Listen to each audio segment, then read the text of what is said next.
You know how FanDuel and DraftKings are fucking up right now?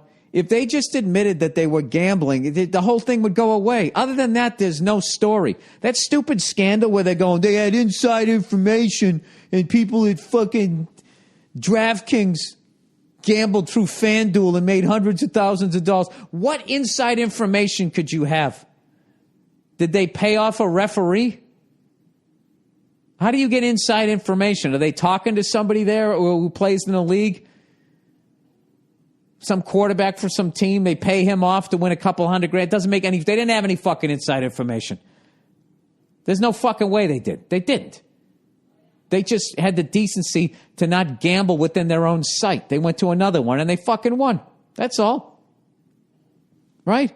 I saw the guy who runs DraftKings. He was on TV trying to explain why DraftKings is a game of skill versus betting against the line. He goes, well, if you bet against the line, it's 50-50. You know, you either win or you lose. It's like, it's not 50-50. Have you ever gambled in your life? You bet against the spread, you lose. You could win that week. But if it's 50-50, why would there even be a sports book? So we keep handing back the same fucking $100 over and over again? And then he's like, well, this thing, you know, if you just go pick a bunch of players and you don't know what you're doing, someone who has better skill than you will win every time. Like, that's the loophole, which is fucking true, but it's still gambling. Because in the end, it's like, yeah, and then when I lose to that guy, I lose money because I wagered that I was going to be better than them. What it all comes down to is why they gave me shit and why they stopped advertising on here is they didn't want me to call it gambling, even though they knew it was fucking gambling, because they fucking want to stay in business with the leagues. And the leagues, the fucking whores that they are trying to scoop up all this easy fucking money through gambling as they browbeat their own fucking players about it. Which, whatever. I mean, that's the American fucking, that's actually the human way. But to sit there to be as transparent as this, to just obviously be what the fuck it is, and to sit there and be an apple and sit there and be, no, I'm a fucking banana. You're not. No, I'm not a fruit. I'm a banana. See, apple, you just can bite right into it and you're right to the fruit. A banana, you got to peel it. The fruit's on the inside, so it's not a fruit. Oh, Jesus!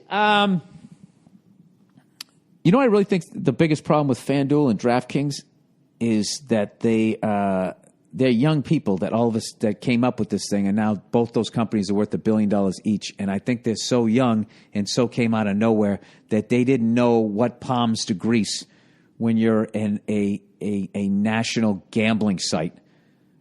You know what I mean? There's all kinds of fucking town cars that have to pull up, and you got to be handing them little packages of fucking money and blah, blah, blah, blah, blah, so everybody will look the other fucking way. You know what I mean? Because as bad as what FanDuel and DraftKings are doing, what those fucking cancer awareness people are doing, all right, and people that get in bed with them and they sell it to you as though, buy this pink jersey and all the money from this, when they say a portion, I mean, you think more money than not is going to go towards actual cancer victims, right? And then you find out it's like fucking 8%, and then that 8% goes to the pink lady, right? And then she's got to make her $650,000 a fucking year, and they got all their infrastructure, and it all trickles. It's not even research; it's just awareness. The whole fucking thing is perverted. So I don't know. I still don't think it's as bad as what the pink lady's doing. But I'll tell you right now, the NFL, man, the walls are closing in. You got that pink horse shit going on one side. You're in bed with the sports book, right? And nobody's saying shit. Nobody's saying shit because you make ESPN so much fucking money. And ESPN's going to sit there. What are they going to talk about? Tom Brady and fucking air pressure.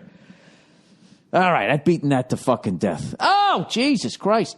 Who would know better about hypocrisy than a fucking hypocrite like me?